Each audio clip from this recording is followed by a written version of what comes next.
destroy the set already. About to destroy it already. All right. Get this a little closer. You can hear it in the headphones good? Yep. Yeah, bro, I can hear it good. All right. Bitch, I'm nervous. I don't know why I'm nervous. All right. So I appreciate you coming and doing this, man. If this is your first time listening, welcome to the new edition of the show. The tables have turned with Tana, where I am joined today by Junior Canales. And I got to mute that. That ain't happening. Of course, it'd be my old lady. So I got to explain why I changed the show first and why I think you're the perfect guest to come on for the show for the first time. So originally it was Talking Smack with Tana, and I felt like that name had a negative connotation behind it because, like, not everybody wants to come on and talk smack. My whole reason I started a podcast was to get to know people I do and don't know, get to know them deeper, figure out their life story, what happened, and how they are where they are now and where they plan on going. So with the tables have turned, it means gaining the upper hand or the advantage. So we all go through trials and tribulations, good and bad in our life. But you can't let the bad just hold you down, right? You got to figure out a way to make you better. So that is why I thought you were the perfect guest to come on first because, we're going to get into the whole thing, but you have a story to where, were you born here? I was born in Honduras, bro. So born in Honduras, came here. When I was 6. Fell in love with soccer, right? Yeah. And, made it to the highest of highs, and then it got low, but now you're back up. You know what I mean? And we're going to get into all that, but I want to start with your childhood. So you said you moved here when you were 6. Right. First of all, man, I'm honored, bro. Thank you for having me here, bro. You've been one of my close friends, man, for the longest, man. And I'm honored, bro, and grateful I'm here, bro. But what was your question again? My bad. Move it a little closer. That works. So the question was just like your childhood, man. You came here when you were 6, and like how was it growing up as a Hispanic male in America? It's when I came here, bro, poverty, bro, in Honduras, bro, like my family, bro, we literally, bro, I did not have shoes or anything when I was in Honduras, bro. Life is really hard out there, Right. And, when we came out here when I was 6 years old, and I didn't know anybody at school, bro. I remember, bro, we went to a school in Wagaman, Norberelio, man, and I remember, bro, people used to bully me, bro, for not speaking English. I didn't understand anything, bro. I have one of my closest friends, him, Jamon Mon. Yeah. And he was the only guy, bro, that stuck up for me, and he was the one that defended me all the times, and the more, I guess, when you're young, like, it's easy for you to understand, like, or catch on English as an adult right now. If you don't speak English and you try to learn English right now, it's impossible. Yeah. Well, it was second nature. It was something you had to learn, Right. And I think my mom thinks that it took me about a good amount of 6 months, bro, before like I was like able to like speak it, so it was hard, man. I can't complain, but coming here made my life easier than it is in Honduras. So, like, just it's a big gap, opportunities, like you said, man, it's a big gap. And like I had to make the best of it, man. Even though I was bad as a kid, bro, bro. Yeah, we're going to get into that. We're going to talk about it. I was bad as a kid, man. Even in elementary school, bro, like I had teachers, just calling, But at the same time, bro, I remember, like, myself, like, I remember having, like, anxiety, bro. I didn't know anyone. Yeah. Imagine at you that coming young of an age. Imagine coming in when you're 6 years old, man. You don't know anyone, bro. Yeah. Your mom's at work. My mom's at work. My dad's at work, bro. I literally had no one, bro. And no one. They had the ESL teachers. They speak Spanish and English, and they help translate in classroom. And the lady used to sit with me and individually, bro, classroom, from classroom to classroom. And I think as the time passed, bro, I think I got more comfortable with people around me, and I guess that community, and when I was in a couple of months in a year, I think I got to engage with a lot of people, Yeah, I went to Live Oak for elementary. I went to Norberelio, man. Yeah. I don't think there was... That was down the road. Like a little rivalry, like a little elementary school rivalry. But where I met you was Henry Ford. Henry Ford, correct. And because Live Oak, I was normal, I guess you could say. I was normal. So like didn't really have too many issues. Well, when I got to Henry Ford is when the relationship between my mom and my dad got real rocky. You know, divorce and violence and all this other stuff. And so that is when my life kind of got real bad. So I had the long hair over my face. I was like hanging out with all the, you know, it's called them the emo kids, the gothic kids and stuff like that. And that's how I kind of met you, because like I was beefing with all the Spanish dudes because when you come off the bus, you would walk right past all of the Spanish people. And dude, I remember like the third to last day of school, bro. No, second to last day of school. I accidentally wore my camouflage Crocs to school.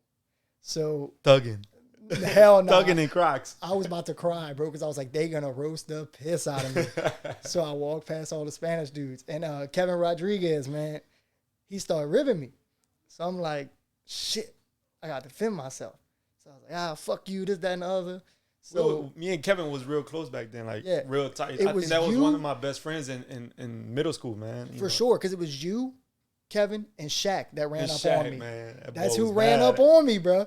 So I go to, you know, my little people by the basketball court on the side of the building. I'm like, hey, I think they're gonna come fight me. Y'all got my back, bro. Big Raymond. This dude was like 6 foot in middle school, bro. He's like, yeah, I got you, dog. When I tell you, y'all all walked up on me, it was like 100 people. I turned around, that dude was gone. Bro, you got some good memory. yes, I kind of indeed. remember it now that Well, the reason I remember is because that's when they told me don't come back. Me and Kevin got in a little fight, you know, bullshit fight. Miss Joseph took me to her office. Bro, I was crying because I was like, dog, it's so embarrassing. Like, and I had gotten like 13 fights that year. Like I was getting fights on the school bus, after school. was a bad white boy. In the band, I beat a dude in the head with drumsticks because he kept throwing a racer at me on the bus. I was going through it, man. You know, like that's the thing about when like your parents are going through a divorce and it's domestic violence in your house. Right. You take that with you. You feel at school, at everything. You know what I mean? So, so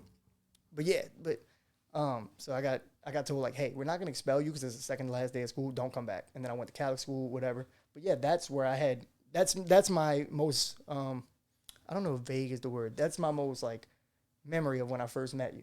Right. Was then, bro. What a crazy way to meet me, bro. Oh man, I'm gonna tell this story too. No, I'm lying. The first time I remember you is when you was throwing wet toilet paper at people in the bathroom. Son, that's when I remember you. You talking about badass white boy. You a badass Spanish dude, son. Oh man, you straight exposed, bro. Middle school was wild times, bro. It was like lawless land. So you know, did you play soccer in middle school? Yeah, I played soccer, but at that time I was more like into the club ball. Okay. You know, because I mean Henry Ford, you know we sucked, bro. Yeah, there was no soccer really. So at that time, and I was more into like country. I'm not. I was gonna say country ball, but like and we were like traveling, bro, all over the country. Yeah, travel ball. And travel ball, and I think at that time I was really focused on that because I knew that my time to really shine was gonna be in high school. And not to be cocky, but I kind of like knew already, like you know, I didn't. For sure, because you loved it so much. You right, knew it was I coming. loved it so much, and then I'm like, if you know, if we risk it all here in middle school, bro, like I might suffer an injury or nothing. But I still played though. Right. I remember we still played, man. Henry Ford. We always sucked. We sucked, bro. Man, like, I actually coached Henry Ford middle school soccer. I remember, bro. I kind of went out there a couple of times and see you. They went the furthest they ever been in the playoffs that year until Jose like broke his finger in half from jumping for a header and the dude clipped him. Finger broken in half. I bring him. That's what happened to my brother, bro. Oh man, it was disgusting. He had blood all in my truck. Fuck, same truck I got now. Some things never change, bro. Some things never change, man. So good old Chevy truck, bro. In high school we played soccer together, and I didn't play till my junior year, but you played all 4 years. Yeah, all 4 years, man, since I was a freshman. So you played with Pinky and all them guys. I played with Gino. Oh Lord. Yeah, I know. Gino. I played with Gino. Oh, you mean Pinky from Bonneville? No, Eric Gordon. Oh, Pinky. Yeah, I forgot they called him Pinky. Edward's brother. Yeah. Edward's brother. Yeah, man. Yeah, dude. I got to. Did he graduate that year? I know. Eric? No, he graduated 2 years before us. So we got to play with him I got to play with him 2 years, I think. Yeah. The year I started, bro. That was the only year I really had help up top, man. That me and Eric was the only ones, bro. I'm a little bit offended, son, because I played forward. I played forward all of junior year, never scored a goal. And then last game of senior year, I scored a goal in the last game, and they waved it off because I pushed the dude and then shot. Bro, we was crying. Hey, bro, I ain't lying. Your senior year, you stepped your game up, bro. Well, I got put on defense because we had no defense. I remember. So I really want to talk about this. You was solid defender, bro. So, yeah, but our goalie, Edward, sucked. Because he going to listen. He sucked. Nah, I'm just kidding, dog. I'm just kidding. So, but like, I want to say this. You know, you used to be real hard on me. And I used to get mad about it, bro. And I realize now that I'm older, like I've been realizing, but I'm saying it now, is like, I see why. Because you cared about it so much. You just wanted people that showed the same care, like, hey, we can actually be good, but we got to put in this effort. We got to do this. Right. And there was a lot of people on the team that didn't care at all. That didn't care, man. They were doing it just to, I guess, just for the experience, you know. Right. Or to get out of school. And like you said, you know, I was hard on y'all, and especially you, because, like, I'm not lying to you, bro. Like, you weren't like just a regular white boy that just didn't know how to play. Like, you had a touch. You had a good touch. You knew what to do, but you just didn't want to give it your all, man. Because I was scared. Yeah, you were scared. You know what I mean? You were scared, but I guess that's why I was really hard on you. Yeah. You know, and sometimes I was too hard. You know, sometimes I should have just let you play your game at your best, you know, instead of always being on your ass and, you know, bugging. But you did the right thing, because I noticed this now, notice this when I finally coach a team, because, okay, the guys that show the same interest and effort in you, you're going to be harder on them than a guy because you didn't tell a lot of people nothing. Yeah. And that's why I took offense. I'm like, man, I'm the only one getting told something. What the fuck? Like, you know, I'm trying, motherfucker. Right. But it's like, you didn't tell the dudes that wasn't doing shit stuff because they didn't care. You was hard on me. You was hard on, like, Edward, Stefan, our senior year. Yeah. Who else? I'm trying to think. Because, like you said, like, we had a solid of, like, 8 good players that we could have, like, put the team on our shoulders. You get what I'm saying? Especially our senior year. Our senior year, man. And sometimes it was just disappointing, bro. It was just more disappointment and, like, not being able to. Bro, I don't think we won a game. Cap. Oh, we did? Cap. We did? Bro, we definitely smoked Thomas Jefferson. I was about to say, boy. Thomas Jefferson, that was our child in high school, boy. That was like a homecoming game, like football. I was in the goal. They didn't score shit. I made a whole montage of the saves I had on them. I don't know, bro, but, like, I don't know what position I liked you better in, but you were solid in both of them, though. See, like, now this is what I'm Edward, I don't know. Edward, when he came out defender, bro, goals didn't go in you. No, not because I was like retarded white dude. I was going to dive my head at the goal. Right, you did. Yeah, you were crazy. I see why you was hard on me as a forward our junior year, because, like, you're the star player. Let's keep it a bill. You're the best player on the team. You're going places. We know this. Like, and you're the best scorer we have. I was too scared to shoot. So my job playing the wing was to really, like, okay, be fast, get up there, and get the ball into you. And, like, it just didn't happen like that. I was scared. I was like, dude would blow a kiss at me and I'll fall over. Plus, I was like 120 at the time, bro. You know what I'm saying? So this guy is So I see like where the aggravation came from. It's like, man, give me some fucking help up here. So when I went back to defense and you had Stefan up there, you had damn, I can't think of the other guy's name. We had Chinito, not Chinito. Damn. I know Gabriel was like midfield. Oh, yeah. He was solid, too. Damn, who else was up top with you? I don't know. I don't remember. Hey, man, shout out to you. If you listen to this or you see this, shout out to you. I don't know who was up top. But yeah, I was in the back on defense struggling, bro. But you held it down. You had, like, the rest of, like, the district mad because, like, you were like the white boy at Higgins.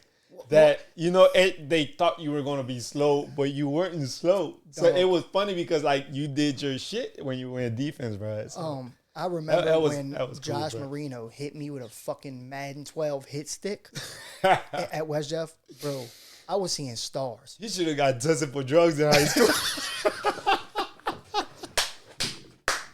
Bro, you not lying, son. That boy was on steroids. He was built like a brick bro. shit house, dog. What the fuck is that? Dude was built like a brick shit house. That boy had like 500 horsepower in. And they had a white boy named Kirk and Chalmette. That was fucking Zac Efron looking motherfucker too. No, that dude was annoying. That's how good he played. Dude, I remember they had a kid. We had the guy with dreads on our team who was clearly I'll say homosexual. And I remember he ran past him and he had a hoodie on. It was cold, and he said, and he called him faggot is what he called him, right? And I was like, hell no, you ain't about to call my teammate that and think you're just about to run past us. Boy, I chased his ass down. I grabbed that fucking hoodie and I pulled, bitch. Boy, I remember. I was like, man, Chico about to be pissed. Boy, Chico ran on the field. Oh, he ain't supposed to have a hoodie on. I'm like, yeah, Chico, you let him know. I'm not lying, bro. I don't know. Them referees was foul back then for letting people play with hoodies, bro. That was real dangerous, bro. I felt like the New Orleans Saints. Like, the refs did not like us, bro. How many penalties you think you should have got? In bro, the box? I still got them highlights, bro. Like on YouTube, man. Bro. Too many calls, bro. I'm just like, oh man. I couldn't stand. And you know that was a big part. Like being, I'm gonna be honest, bro. In my high school time, bro, the 4 years, I think I was like the best player in the district, like for sure. Like, you know, I can't name somebody better. The only person I can say compared to as being good was one of those keepers. But you were on the field. I was on the field. He was a keeper. He was real good. The Bonneville one or no? No. I think he went to college to play soccer. Damn, did he play for Everett or he played for Everett, Jeff, or Cox? One of them. He played for one of them. I don't know. He played football in college. No. Soccer.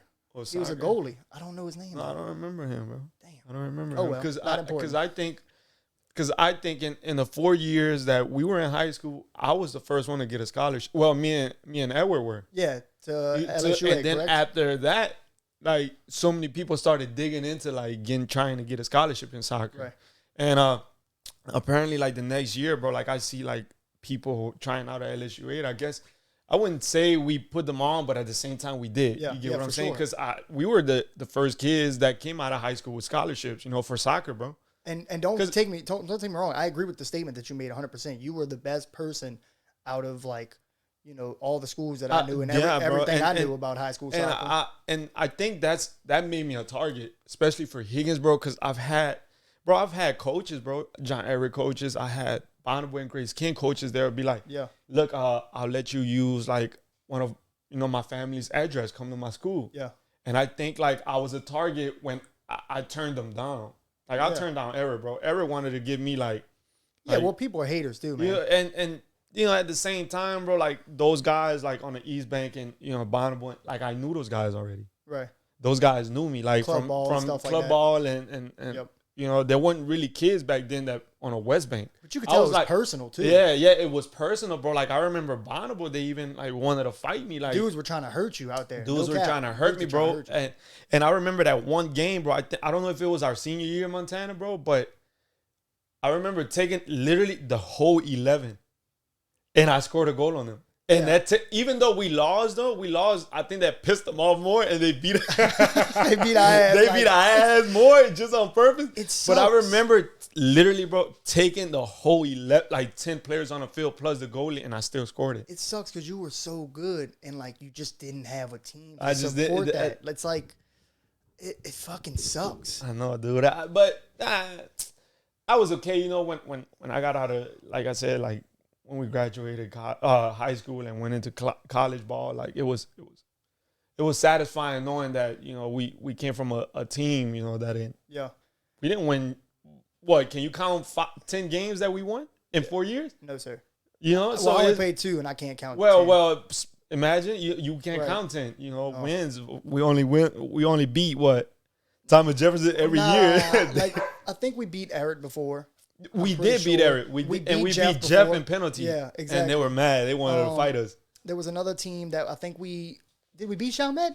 Nah, bro. No? Nah. Okay. Them dudes is aggravating, bro. Them dudes we played more than just. I know we beat Jeff a few times, like in 2 years. I'm saying. I know we beat Eric. I know we beat Thomas Jefferson, Eric, West Jeff. I don't know if we ever beat Helen Cox. Cox was nice. Yeah, man, we went at it with them, man. We went at it with them. But that's the thing. Like, we only got blown out bad one game, and that was Grace King. And they went on to win the state finals. Yeah, no. 16-1. And they had it personal with me, too. You know why? Because their head coach at the time was my club ball team, like head coach. Yeah. And he was the one that wanted me there so bad, bro.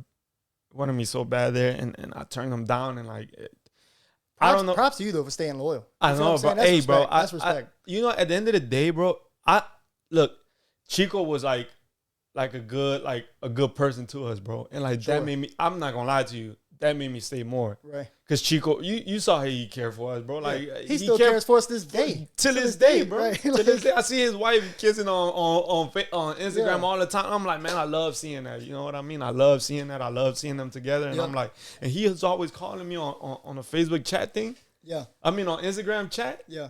I'm like, dog, this is the wrong time. You trying to FaceTime me, man. But like, it was more of like.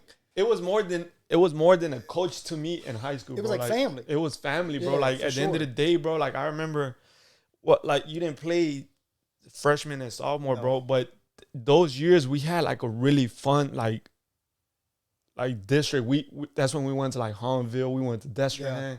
We went far, bro. We took far rides. Then we got junior and senior years. Then all we had was like the West Bank. We literally packed all of us in that van. And so like, those years, bro, like especially my freshman year, bro, so many teams wanted me, like, especially I've had a coach at Brother Martin, bro, you know, that wanted me to go play. That's a good school too. Yeah, it was a good school, but they were offering me a scholarship, but at the same time, my mom didn't want me to go there, bro. She had her reasons, bro. She stopped me from going. I wouldn't necessarily say stop me, but when I was 11 years old, she stopped me from going to soccer, professional soccer, bro. I was gonna go to Chicago Fire when I was 11, and she said no to me. Well, she said no to them, and she did the same thing over here. And I don't know, bro. It worked out for the best. Yeah, part of it might have been too though, because like, okay, like my son's in a new country, like we need this education. She tells me now that it was that too, For sure. And at the time, bro, like, my legal status wasn't like right. really legal. Yeah. You know what I mean? So I think what you made like the most valid point ever, because that's what she explained. She's looking out to for me, you long term. Long terms, she just didn't want me to for a soccer ball, because it could get taken away anytime. Like, since we kind of talked about it earlier, let's talk about life after high school. Like you went to LSUA. You and Edward played out there. But what about after college? Whenever you came back home, because I even played a game with you there, and I was like, "Man, this dude's for real." See, talk to me about that a little bit. See, okay, so it's funny because, I'm doing preseasons to go to my second year of college, right? And then I decide not to go. I decide not to do it because I just had went to a tryout, bro, and LA for the LA Galaxy, and we were, I remember it was 236 kids out there, because at the time I was a kid, bro. Right. And out of those 236 people, bro, eight people got called, bro, and I was one of them. At the time I dropped out from school, I'm like, no, I'm gonna go pursue this. I'm gonna focus on this, and I went, and we were doing it wasn't like a real contract, like, but I was gonna do 3 months of preseason to see if I could stay on the team. And there was this one weekend, man, we have a bye week. Bye week, they buy plane tickets to come back home, And as you know, in the Sunday leagues over here, my dad had a soccer team, as you remember. And that one day, man, we're at Pan American Stadium, and my dad's playing the semifinal. We're down 2-0 in the semifinals, man. And I'm on a roster just because I was playing, and but then it was like a really rookie mistake, bro, like playing in that game, because like then my soccer career took the biggest turn ever, because I got an injury that game. Right. I went in, bro. Correct? Yeah, my ankle one. That's when I completely fractured my ankle. Yeah. And at the time, like, as soon as it happened, like, I contacted coaches. That was the first thing I did, bro. Like, I'm like, fuck. Yeah. Like, I just screwed over my own self. Like, I fucked up. You know what I mean? My dad was crying, bro. My dad cried for like a day straight, bro. Like, my dad nonstop. I remember my dad not going to work with none of that, because he felt guilty of that. Because you never thought it was going to happen. I never thought it was going to happen. I go in a game and I scored 2 goals, tied a game up, bro, 2-2. extra time, 5 minutes extra time. So how'd the injury happen? Was it okay, was it a tackle? bro, it's funny because like I just finished scoring like one goal. I did the other one like 10 minutes. Bro, it's literally like 30 seconds left in the game. I get the ball with my chest and I'm about to kick it, bro. As soon as I'm about to kick it, a guy comes and slides tackle. Jesus. Big old Jamaican dude, bro. Jesus, man. Big old Jamaican That guy. sucks. And after that, like, well, you know, I'm gonna answer your question now. So that took a big turn right there because at the time, bro, all I knew was a soccer ball. All I knew to life. I kind of knew it was gonna get me out of the struggle, bro. I knew it was going like that was my way out. You know what I mean? And but that's when life took a turn for me, bro. And after that, bro, I had to get it out the mud, bro. Like literally, you know, I had to deal with an injury and then I dealt with an injury, bro. At the time, like I wasn't getting paid, like I said, because I was during that little preseason stuff, you know. And plus, I got hurt not on their grounds, bro. You know, I can't. Yeah, most of them would tell you you're done. No, I was done, and like they said, look, you don't even got to worry about coming back. That's all. I went, picked up my stuff, came back, and damn. I know, bro. And I remember, bro, really struggling because at the time, like that type of injury needed like physical therapy every day. Literally, like that's every day, bro. Like you can't just let it go. And I didn't know what to do, especially as an athlete, man. Man, you know what I mean. And I was I was 20, bro. I just had turned 20, bro. Like I don't know shit about life yet. Yeah, at that time, for sure. You know your passion. You know right. Your I knew you my know what passion. you're chasing. Right. I knew my passion and all, bro. But shit, when shit got dark, I'm like, what the fuck I'm gonna do now? You know. Yep. And so I went along, bro. I was working at at the stables. You know, my dad was the manager there at the stables, and I started working there, and I was going to school at the same time, bro. And I remember, bro, not having like any leftover money, bro, because I was paying it for physical therapy, and I was going twice a week. That's how expensive, physical therapy is if you don't have any insurance, bro. Like I got dropped on my ass, bro, basically because I didn't know anything. You know what I mean? And that's when shit got rough. Shit got rough, man. But I held on, man. And I think after that, I think it made me stronger. And that injury right there, bro, and because I bounced back, bro. And then my dad left to Honduras. I guess he left me, my little sister was 9 years old, bro, at the time. I'm 9 years old, still a little girl, Now I had to, like, grind more because now... Yep, now you got your family. He basically left us, bro. You know what I mean? And now, like, I'm 20 years old, bro, and now I got, like my little sister on me. Like, I got to carry for her. I got to provide for her. Everything crashed down at once. Everything crashed down on me at once, bro. That's the perfect words you just said. So... it really got difficult for me at the time, bro. And I said, no, you know what? Fuck this. I can't work at the stables no more, man. I'm going to get a trade. You know what I mean? And the same people that I work for now and stuff, they own the stables. And the guy was like, at the time he was like, look, if you want to learn a trade, well, they do work for refineries and all of that, and look, come, show up Monday. It was a Wednesday. Show up next Monday. Come to my office, and we're get things sorted out. Were you still hurt as this was going on? I'm still hurt as it's going on. Like I'm still hurt. Like I'm still recovering, bro. At the time, like I remember not having any money, Montana. Like you got to get it out the mud, and I had to get it out the mud. And I'm like, look, whatever you want me to do, See, there's like at that. My job, there's like certified people, bro, like certified welders, certified fitters. Yeah. Like there's nobody. And when you're coming in, no offense at all, but you're just some soccer kid. No, I'm a soccer kid that all I knew about, bro, I would not lie to you. I didn't even know how to use a drill. Yeah. When I got to that job. That shit's rough. That shit was rough. That shit did this. That basically life did what I do, kick a fucking soccer ball. And you're getting fucking bullied by the people that work there. That works there. I hope not, but most at the time, bro, I got bullied. I'm not gonna lie to you. I got bullied because the people there, bro, like I don't know why I've always got this type of hate, Montana. Like people always hated on me. Because you're different. You know what I mean? In a good way. You know what I'm saying? Bro, so everyone's like, I guess from knowing my boss is like, since I was a kid, bro, like I was like, hey, they know me. Like I said, I've been around the stables for a while. You know what I mean? Yeah. And So he took me in, bro, and the way he cared for me, bro, he cared for me like one of his kids, you know what I mean? One of his sons. I'm cool with his son. I teach his son soccer, you know, he was going to Newman, you know, and I was making him a better player.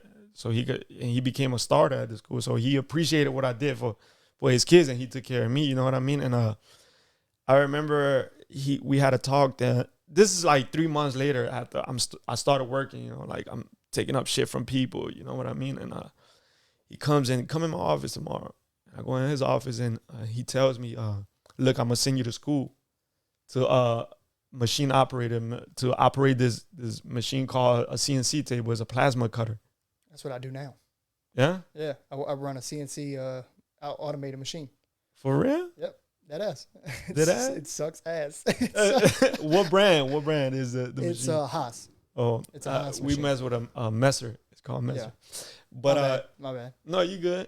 My bad, cut you off. But look, he sent me to school up in Milwaukee, man. I was in Wisconsin for a good 3 months, you know, and just basically learning it from scratch. Damn, I didn't know this. You was off the grid then. I was off the grid, bro, because like I said, bro, in that mind, I got a 9-year-old little sister. I gotta take up my mom. You know what I mean? She can't do it on her own. You know what I mean? So like I'm on that time. I had no time for social media, none of that, bro. Yeah. You know what I mean? And social media wasn't as big as it is right now. Yeah. But I wasn't on it, man. I was telling them like, no, man, I got to do this shit. I got to pay attention. Going through some shit too. Going through some shit, man. I gotta, you know, I've lost so much, bro, because I've always carried that. One of my brothers died back in 2010. Yep. I've carried it with me every time, so I feel like that was my motivation. That was my, you know, and he was a good kid to my mom too, you know. So I'm like, nah, fuck that, you know. I gotta get it. You gotta make it happen. Gotta make it happen, and especially for moms, man. She sacrificed so much, you know, coming here, starting from scratch, and having my dad, you know, doing men stuff, you know. That's why, like, right. I got. Since that incident, bro, like I've also gotten so much respect for women, bro. Yep. But there's really real women out there, bro. And like I don't disrespect women no more. I don't do any of that, bro. Because my mom done so much, but I wouldn't want anybody to, you know, dude, put her through 100%. What she went through already, you know. So I'm just like, you know, so basically 3 months go by, man. I got certified, you know. I got certified, come down, man. He bought the new, you know, plasma cutter, and boom, he got it installed at the shop, and like I'm running that shit. Yeah. You know, I got my helpers with me, 2 helpers, and like I'm running it, bro, like easy, laid back. You know what I mean? And at the same time, I come back because now I start making more money, so now I'm taking more care of myself. Yeah. And there's this team called Naples, is in PSL in Florida, bro, and like they reached out to me, you know, and I went to go try out, you know, but it didn't work out, man. Real quick before you get to that, I want to ask you this question. What was the guy's name at the shop? Who? The guy you talking about that put you on, took you underneath his wing, basically. Oh, Mr. Chris, that's my boss. How that's still your boss today. Yeah. Oh, okay. So how important? Nobody will ever replace your dad, right? Yeah, for sure. No. But how important was it to you in your life that Mr. Chris, you know, cared for you, took you under his wing, and you know, was there to kind of help you as a man when you said your dad left you, you know? I'm not gonna lie, bro. Like like I tell my mom, I talk to my mom most of the time, man. He did a big thing for me, bro. Like I feel like at the time, like he saw me, bro. He's like, man, it's like I wouldn't say like let me save him, but like let me give him a try. Like let me you everybody know, needs a chance, man. It need a chance. That's basically what he tells me, you know. And I got along real good with him, bro. I get along real good with him, man. He takes care of me whenever. But right now I haven't been at work, bro. So it's been about 7 months. It's been about 7 months, you know. Shit, the tables have turned on that fucking story. I know, fuck. Yeah, he takes care of me, but I stopped fucking showing up, man. After that, man, it's been since January, bro. I haven't. Yeah, I asked that because it's so important for young men. Like, you know, my dad passed away in 2016. I'm gonna knock that shit over again. My dad passed away in 2016, which was 6 years ago, October 1st. So I'm trying to figure out how old I was. I'm 25. So when I was 19. Right after high school. I remember, bro, it was hard to reach out to you, bro. Because I remember what the fuck you was going through. I moved with my dad when I was 17 as soon as I graduated because my mom kicked me out. We had our issues. I worked construction with my dad, then I went to welding school. But his drinking abuse led me right back down here again. So basically, you know, like, because of that, I didn't have that male role model because he passed away, not because of the issues, because we were still talking, he was helping me out, but because of, you know, him passing away, I didn't have that male role model in my life. So just like you said earlier, I didn't know how to work a drill.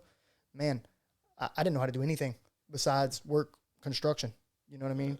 So it's important to have a male role model in your life. It is, bro. It's very important. Teach you that stuff.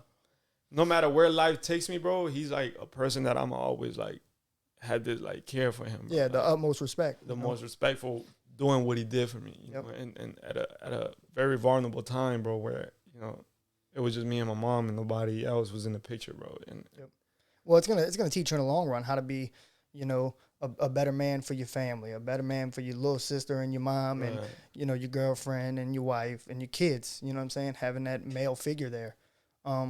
But sorry, I cut you off. Nah, you're good, man. Naples soccer. Oh yeah, man. I went out there and I gave it a try, man. They kind of told me they were gonna give me good enough money. I think at the time he were talking like $5,000 a month. Damn. I know, to come play, and they were gonna give me like dorms and all of that stuff. And the story changed when I got there, bro. I was 3 weeks in. I'm like, look, I stopped working 3 weeks ago, bro. Like, I think it's reeling you in. It's kind of time, I need to see some type of income. I got things to pay back home, and my mom's over there. Like, I got a shit to handle, and basically that story went out the window. I came back, bro, and I at that time, bro, I'm like, you know what? Like, I'm gonna take a stop with soccer right now.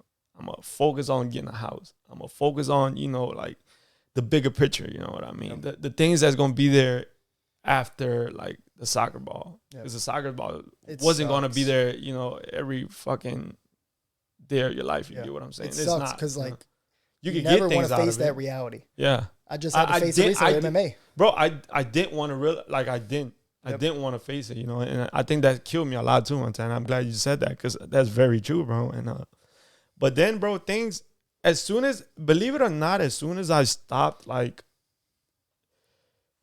what would you just say? Well, stop thinking about the soccer ball. Things really got good, Montana. Yeah, because your vision becomes almost blurry. It becomes so focused on one thing that it becomes blurry to everything else.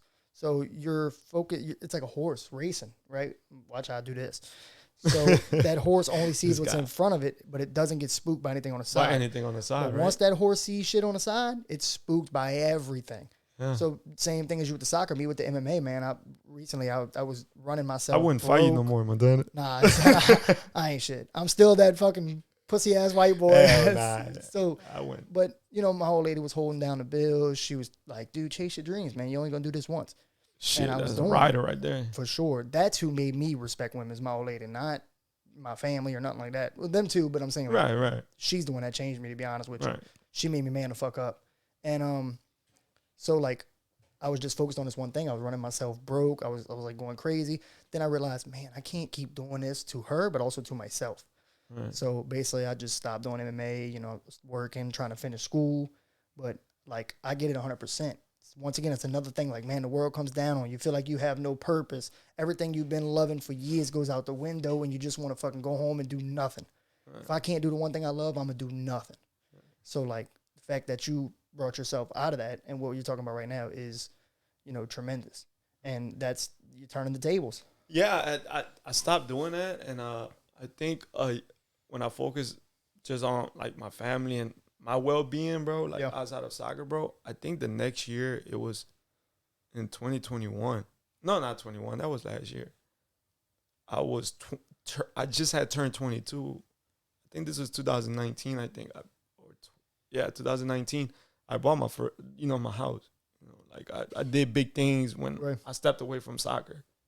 Which I didn't even have. It's crazy because when I had soccer in my life at the time, bro, I didn't think about the bigger things like having a house, like looking forward to meet a good girl, a family, where I'm gonna put that family. Like I didn't think about that, So, but as soon as I put that ball down, bro, like that shit changed for me, Yeah. And seeing my little sister, bro, like she went through hell. What happened with my dad's situation, like she went through hell, bro. And I think she's pretty grateful right now, and that's a good little sister that I have, man. And I think she's grateful for the things that's happened to us, bro. I think she don't even look at it like an upset no more, Like at the end of the day, like makes her appreciate who's actually there now, what's actually you actually have. Right. You know what I'm saying? And when I got my house, they moved in, of course, with me. know, Yeah. I'm not. It's family. It's family. At the end of the day, you know, it's my house, but at the same time, like, nah, mom, like this your house. Yeah. You know, like only the paper says it's my house, but you know, you took care of me, I'm gonna take care of you now. You get what I'm saying? Like, and to this day, bro, like my mom don't be having to worry about a lot of shit, bro. That's beautiful, man. That's how it's supposed to be. But I think I looked at the bigger picture outside of soccer, bro, and that's what it's done for me, you know. So I don't regret it, bro. I've had my fun, of course. I wish I would have won as a soccer player. Duh, who doesn't? Right. But you wish you would have fought Conor McGregor? Goddamn, motherfucker. Don't you think? Come on, man. But at the same time, bro, it worked out for the best, man, and I can't complain, man. Yeah. It takes a special type of man to like really put his own dreams aside. And I'm not saying give them up, bro. You can still love soccer and do your thing. You know what I mean? There's other ways to be involved in soccer. Right, man. But it's like, and especially, you know, you mentioned your girlfriend earlier. She wanted to watch the live stream and she wanted to listen to the podcast. That's called support. Right. So to have people that can support you even when you don't support yourself or support you in doing other things that wasn't your initial goal, is like, bro, that's love. Like, oh, fuck a rider, man. You know, yeah, like through thick and thin. I quit the MMA, and my old lady was like, you know, I told her I was gonna do this, and she's like, shit, do it. You know, like, go for it. And now I'm doing it. And like, you need that. It tells a lot about her at this age that we're in. For her to tell you something like that, bro. Imagine that, bro. Oh, there's so many selfish people out here, bro. So many fucking selfish people, bro. There's not, especially nowadays, girls, bro. Yeah. Girls that go based off what you have, this and that, what you got going on, bro. And then they want to be, you know what I mean? Yeah. Nah, fuck that, bro. Yep. I'm glad you got a rider with you, bro, because Same to you, bro. Same to you. Not many women, bro, would do what the fuck I always do, bro. I'm telling you that right now, bro. Because it's like, they you know, a lot of people, not just girls, a lot of people are there for you when you up. You have all the friends in the world. Don't get me started on that. You have all the friends in the world, bro. Everybody loves you. I'm going to say something about that when we get to the, you know, because I know about my knee and shit, you know. Oh, yeah. For sure. Know, dude, you're doing so good at moving through this. I'm like, this motherfucker's reading my mind. Because you've been transitioning. I know I told you a little bit before, but you have been transitioning so well because you're a natural talker. Right. Like, why the fuck don't Junior Canales have a podcast? You feel me? Like, dude, you're moving through it so good. We're definitely like, see, I want to be more a part of this podcast with you, bro. So, you know, maybe we can, you know, always collide and always, you know, do things, you know, because I love your ass, bro. I love you too, bro. I ain't lying, bro. You know, so a lot of people can't say that. This shit, bro, I ain't lying to you, bro. There's like this Alpha Land like shredding thing right now going on in Houston at Alpha Land. Are you missing it? And I turned it down, bro, because like this. Bro, you did not have to do that. We could have did like, this. No. Bro. At the end of the day, bro, that shit's always gonna be there, Montana. Like I feel like this is too though. I get it. I get it. But like. What I'm gonna lose? You know, I wasn't competing. Right. You know, I was just gonna go see it. What was going on? So what is it a bodybuilding competition? Huh? It's a bodybuilding competition? It's bodybuilding right now. I think there's like 300 like competitors in there right now, bro. But I was just gonna go, you know, for experience, man. I'm not ready for none of that. Let's get into that, right? All right. When did the, you know, this new passion of yours, right? Because you started with the YouTube and the vlogging. You was doing the four-wheelers and the outdoor stuff. Correct. But now it's like, you know, you made a personal fitness page, right? And then you got the videos on YouTube of basically your recovery and like fitness now. Correct. So how did this start and when did this come about?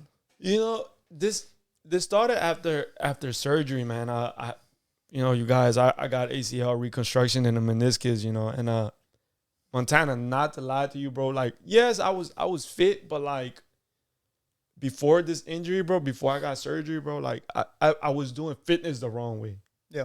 I was doing fitness the wrong way, man. I wasn't dedicating a lot of time, you know, to see results, to see like the right way, you know, like I'll go to the gym, bro, for 45 minutes or 30 minutes and think by adding 15 minutes of abs or 10 minutes of abs, like, oh, like I did a fire workout. I'm gonna call cap. I'm not saying what you're saying is wrong. No, but when I did a workout with you, I think we went a few times, and I'm like, this motherfucker's working hard. No, I understand, so, bro. It is. Give yourself a little credit. Yeah. Cause I tell everyone, you know, like I've had a nice body, but like I feel like now, bro, like since all of this shit, like surgery and everything that happened to me, bro, I think it's made me a stronger person, and it made me, because before surgery, I never used to take care of my body. I never used to stretch. How did the surgery happen? I mean, how did the injury happen? Okay, so my injury was, this was at the end of 2020, bro. We were playing soccer at the time. I'm playing soccer just for the fun of it. I was so good that I was getting paid to play it though. Like every weekend, it'd be like $300 just to come play a game. Yeah. So who wouldn't take that up? Is that like the same league that I played? The same leagues, yeah. Okay. The same leagues with different teams, you know, and it's called amateur soccer actually now. You know, it's like you do big Cubs. It's getting bigger, over. Yeah. All Cubs, like 120K worth of Cubs now, you know, and damn. But I was playing on a game, man, and in the middle of the game, I don't not to lie to you, I'm not gonna lie to you, I don't remember like stretching. Yeah, I went in a game like that's not like you either. It's not, bro. It's not like me, and I don't understand what happened, Montana. Like, okay, so I get in the game, I'm playing good, bro. I'm stiff. That's not me. Yeah, I'm stiff. I missed like 2 goals. Like I wasn't myself. Yeah, something felt off. Something was off. But then it was also, I personally think, bro, it was the ground. I'm used to playing in turf. I'm used to playing in good fields. Yeah. We went to that field, bro. It was right there on Canal, bro. It's by Manchu. It's like a soccer field you see on Manchu, bro. Terrible field. So I don't know what went through my mind that I accepted this, and this is the second half, man. I go for the ball. No one's on me. No one's on me. I go for the ball, bro. All of a sudden, before I even get to the ball, I just heard something. Just popped. I heard something.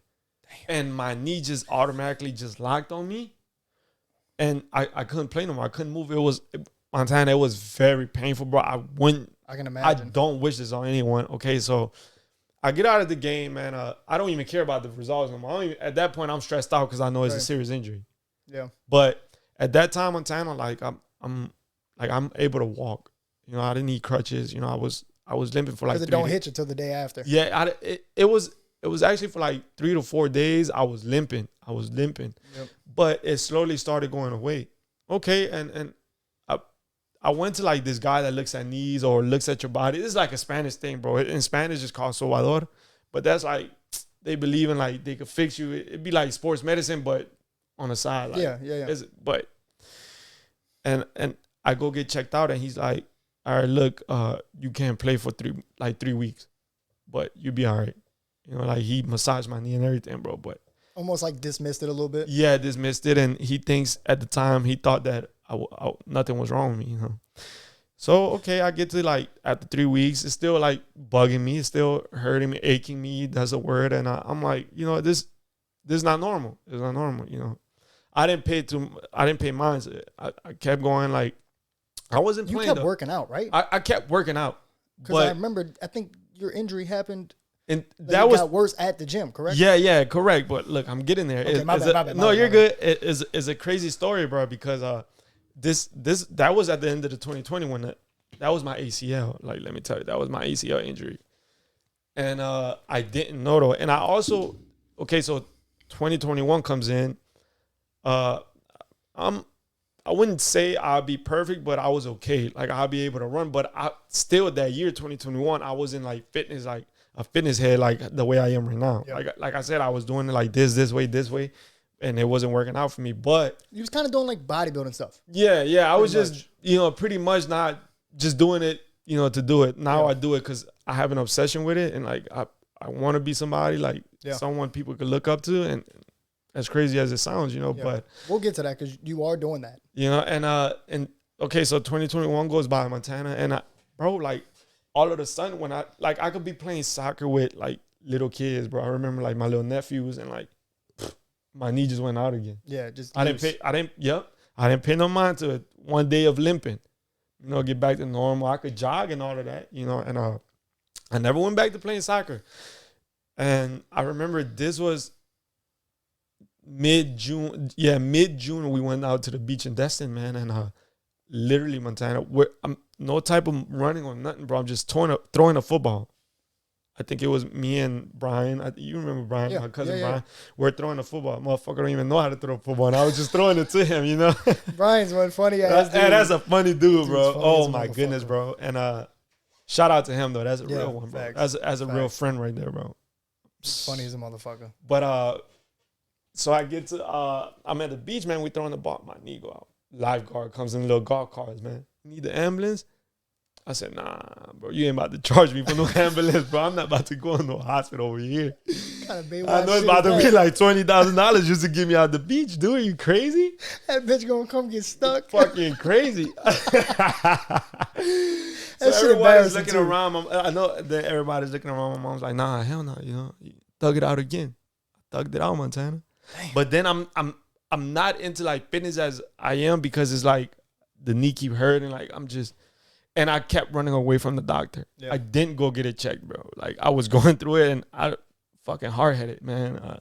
My mom always told me go get it checked. It's a financial scare too, that's what it was, bro. Yeah. I'm not ashamed to say it, but that's what it was, bro. And I got a bill over there for $2,000 for being in the emergency room for 3 hours. I ain't paying that shit, bro. I can't pay that shit right watch now. When I get to my story on that part. And that's the reason why I didn't go. But the whole year goes by, Montana. New Year's again. This is 2022. 2022 now. Beginning of this year. Beginning of this year, bro.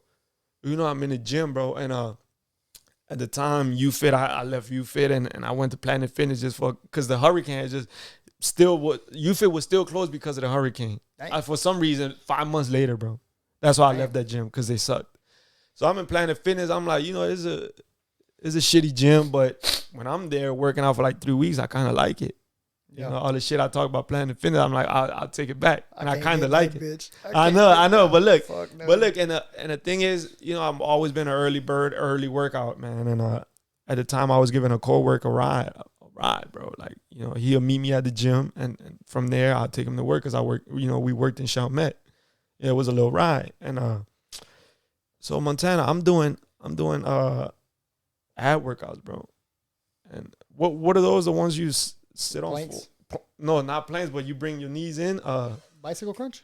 I think it was mountain climbers. Mountain climbers. Yes. That is the word I was looking. So you're in the plank I position, but your knees I don't know are going up to how I forgot it, bro. I tell that story to everyone. Yeah. You know what I mean? Mountain climbers. Gotcha.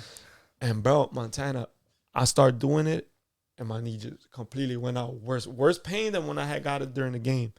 It shitty feeling, bro. I couldn't move my leg. I'm a big guy. I had 3 people carrying me to the truck. Like I said, thank God I was giving my coworker a ride. He took me to work. We were like, look, this happened at the gym. Like, I gotta go to. Yeah, I gotta go to a doctor. To the doctor, and so I went and I didn't get an MRI that day, bro. And I went and they're like, oh yeah, you don't really have anything. I'm like, huh? I'm like, what? I can't move my legs. So they gave me some steroids and some shots and whatever, bro. But like 3 days later, I had an MRI. I got the MRI done. I went back to the hospital, had an MRI appointment, and MRI comes back, bro. I had a torn ACL and I had a torn meniscus. It's called a bucket handle meniscus tear. Basically, your meniscus flips over, and they gotta like reflip it and fix it. Dang. It's one of the toughest knee shit that could happen to you. And this was just from damaging it for years. From damages for one, you know what I mean? I kept going on it. I tore my ACL and during that game, that's what the doctor explained, and he was like, "You blew out your meniscus today." Damn. And I'm gonna be real with you, bro. At the time, like I didn't have any insurance. You know what I mean? So I'm like, shit. Like what I'm gonna go do? Like the doctor tells me I have to have surgery. Right.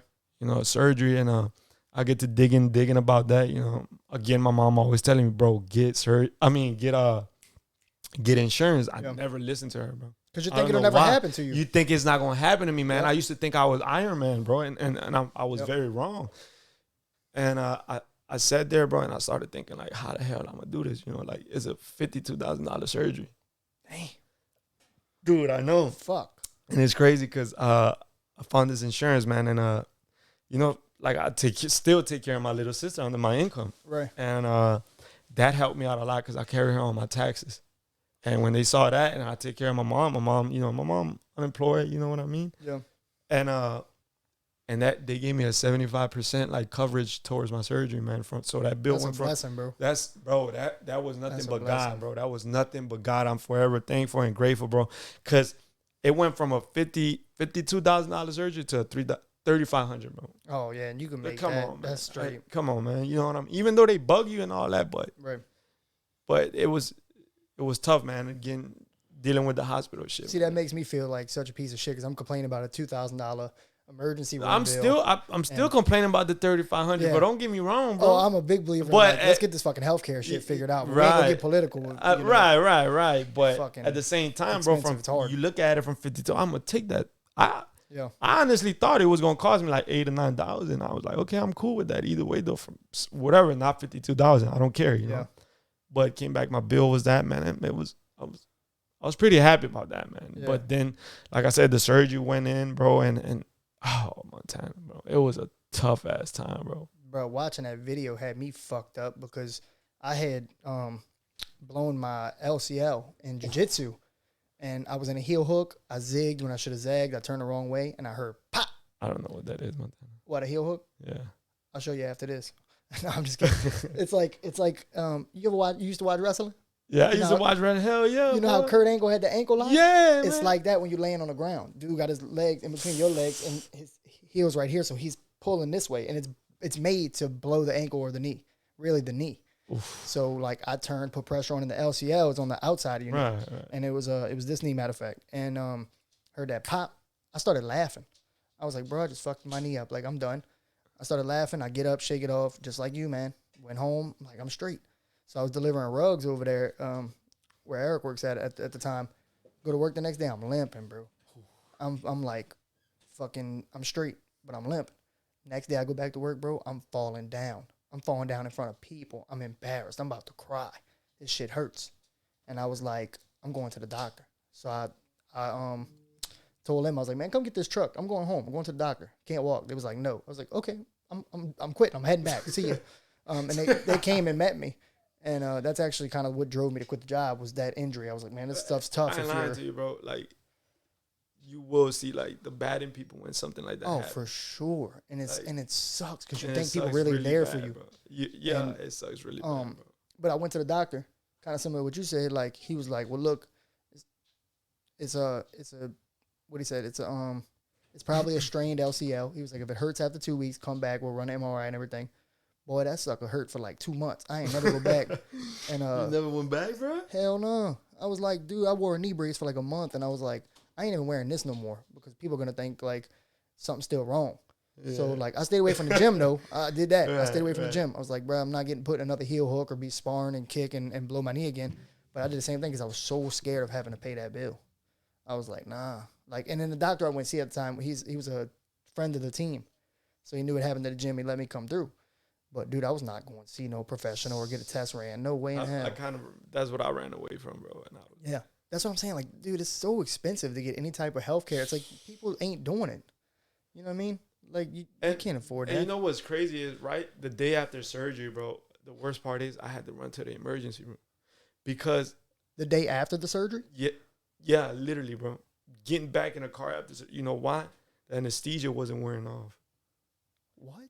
It wasn't wearing off. It was like the anesthesia didn't wear off. Didn't wear off, bro. So now I'm like, the worst part is I'm on Google, searching up crazy shit, and Google's fucking myself up, like you said, and we go back, my mom, my girl, we're going back, and God damn, Montana, can you believe they had me waiting for like 12 hours, bro, just to see me?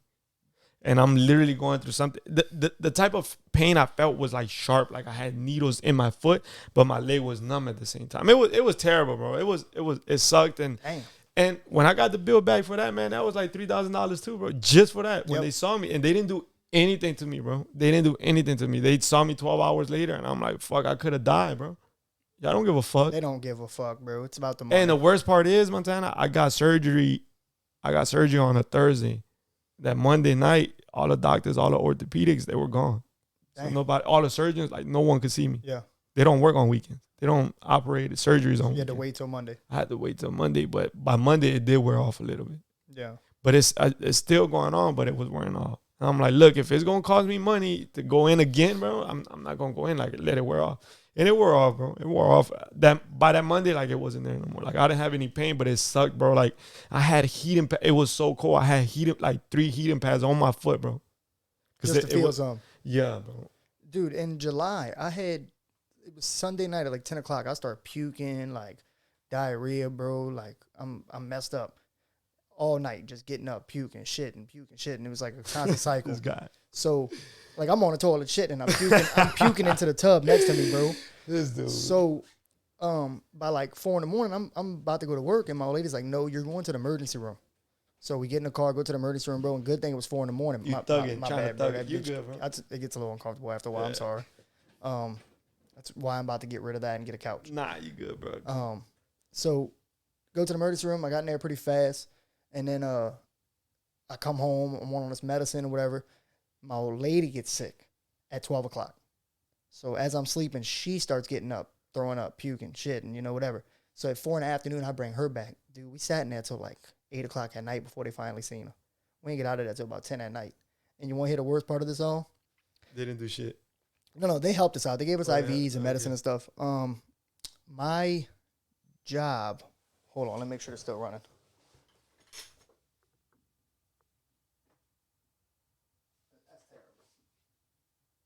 That's terrible. Come on, bitch. This is some bullshit. All right, we're still good. All right. Sorry. So, fucking shit off in this bitch, dog.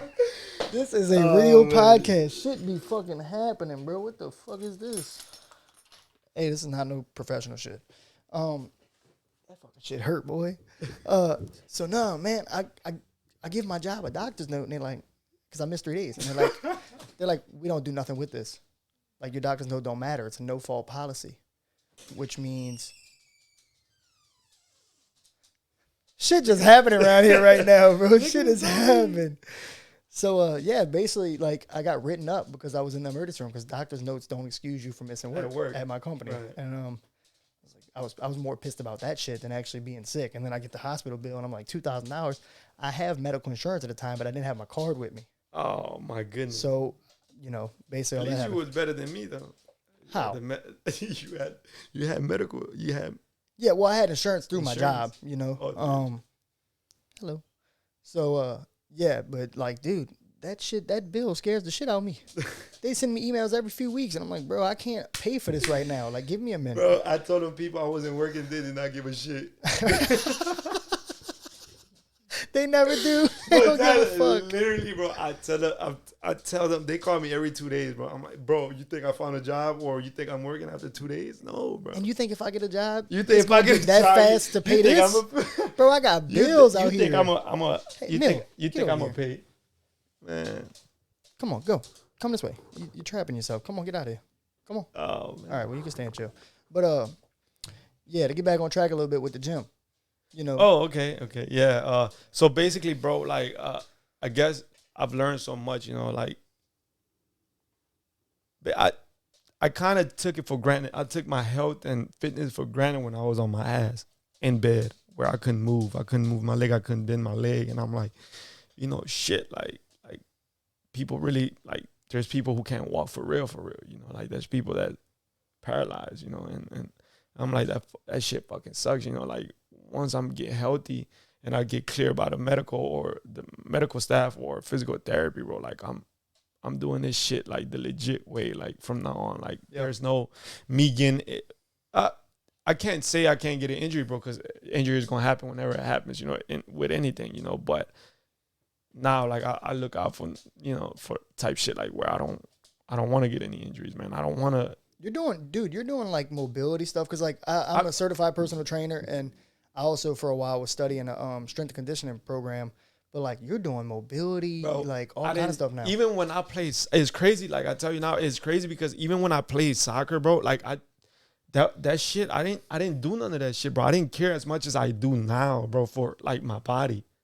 Like you said, like I do mobility work, like I do more knee strength. Like I am so like into like my body, bro. Like my body part. Like I know so much. I've learned so much from this from this surgery, bro. I wouldn't say little injury, but man, I will never. I swear to God, I swear to God to you, I will never take anything for granted again when it comes to like fitness, bro. Like I can't like. I would not run like right now. Like I'm running. I would not run unless I warmed up for like 10 minutes, bro. Literally. Yeah. I need to see, like, you're inspiring me right now. You know what I mean? Because, like, I will get in my moods to where I'm like, I'm just going to put 200 pounds on a leg press and let's get it first day back at the gym. That's not smart. That's not smart. It's egotistical. Smart. It's stupid. It's so dumb, bro. And I've learned so much about that shit, bro. About ego lifting, man. You know, who are you impressing, bro? You're hurting yourself in the long run. It's crazy because you don't. Whoever tells you like you need to ego lift, bro, like that person is lying in your face. That person don't want the best for you. You know what I mean? See, this is what I respect about what you're doing so much. It's not that people come out and just say, "Hey, ego lift," but it's these fake ass, punk ass influencers that are showing these moments where they just go pick up these 100-pound dumbbells and bench press them, but they're not showing how they got up to that, and they're not showing the stuff they do before that, how to warm up correctly. They're showing you the stuff for Bradley Martin. Do you know who that is? Yeah, hell yeah. Love Bradley Martin. He's funny, got a great podcast. Like, isn't he the owner of Raw? Yes. Raw Gear? Yeah. But I love that guy. He's awesome. But he does the videos doing the crazy lifts. You know what I mean? And people see that and be like, oh, I can do that. Bro, you don't see the stuff this man's really doing. Yeah, bro. If you realize, bro, like for the amount of time that for 7 months, bro, like I've been able to put on what's 4 plates of 45. How much that is? Like 2 on each side or 2 on each side, and that's then 225. And then I was able to this last week and this week, boy. I've been able to put 25s, on there, bro. But that's 180 plus the bar 45, so 225. Correct, and but on leg press, so it's I'm getting there, bro. But I don't. Even if like when I'm like 100% healthy, bro, I'm not looking forward to power lift crazy like that. Ain't no reason to. I don't see. Look, everyone has their own reason, bro. But in my life, like the people I want to motivate, I want to put on like the real fitness, bro. I want to put on like take care of your body, like type of fitness, like running for your health, like lifting just for your heart, like a lot of things like that, bro. I don't want to just put it on people, pressure people to, like you say, the ego lift, man. I'm at Montana. If you go look at my videos, bro, I'm not doing crazy shit. Well, you're doing the right shit. I'm doing the right shit, right formation. I learned the right forms. Like I've learned so much, bro. Like I tell you, I've learned so much in this fitness industry right now, bro. That I can say, bro. Like if I can see myself growing more, with fitness, bro. And I'm gonna chase that goal, bro. As crazy as it sounds to people, whoever's watching this, like, let me tell you something. If somebody watches this program and has something to say about you talking about chasing your dreams, don't listen to this motherfucker. Correct. Because I don't even associate with people like that, bro. Bro, Montana, I don't associate me with, bro, people who I thought that was my friends, like, Montana, like, that didn't exist, bro. Dude, I had to really stop fucking with people recently because it's like they're competing against you. For what? Like, I don't find a reason, bro. There's like, I'm in my own journey, man. Like, I'm in my own journey. Like, did you just get a ACL surgery? No. So why are you comparing yourself to me? Right. You know what I mean? We have different journeys, man. And I feel like that's where people go wrong, man. You comparing yourself to other people's journey, and then, you don't like it, and then you start hating, bro. I think that's where hate comes from. You know what I mean? You look at other people's body, and then you might not like the person, not talk to the person. That's what causes that hate, man. And I don't want to associate myself with none of that, man. And I cut off a lot of people, bro. I'm telling you, dead ass, bro. On this line, bro, I cut off so many people, man, that I thought it was my friends, man. And my life has been a lot better without those like friendships. Yep. The group gets smaller as you get older. I was not prepared for it. I was not. Bro, it's crazy, bro. As crazy as it sounds, man, I did not expect that at the age of 25. Like, I can't count five. Like, and we're still young, and we're still young, bro. We're not even old. I feel old, but right. Wait till like 30, my niece 75 though.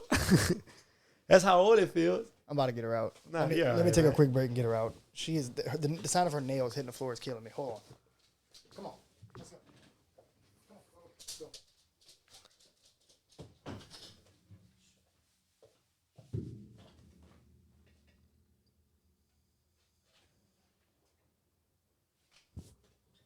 Montana, did I drink your water, bro? Or what? My water's right here. Oh, that's yours, huh? Yeah. You're good. But, like, I don't know what it is, man. People compete against you out of, like, jealousy or because you're doing things that they can't do. Like, they just don't want to do.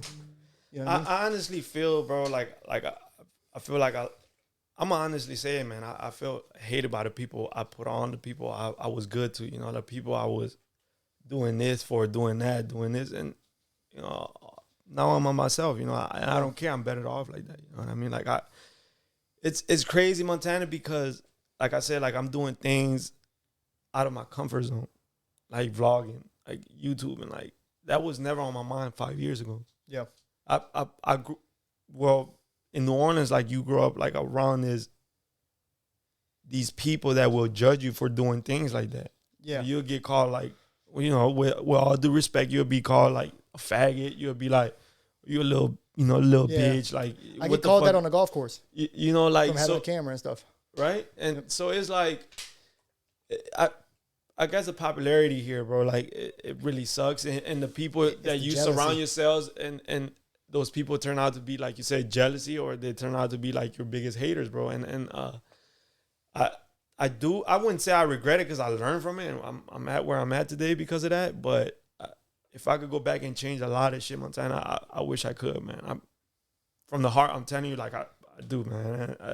Some shit I wish, like you said, like I said, like you get judged by it. I was scared of getting judged by people. I was scared to be weak in public. I was scared to be weak in high school. I was, you know what I mean? Like now I look at it, bro, like I should have been that person. I should have, you know what I mean? I should have been able to been weak.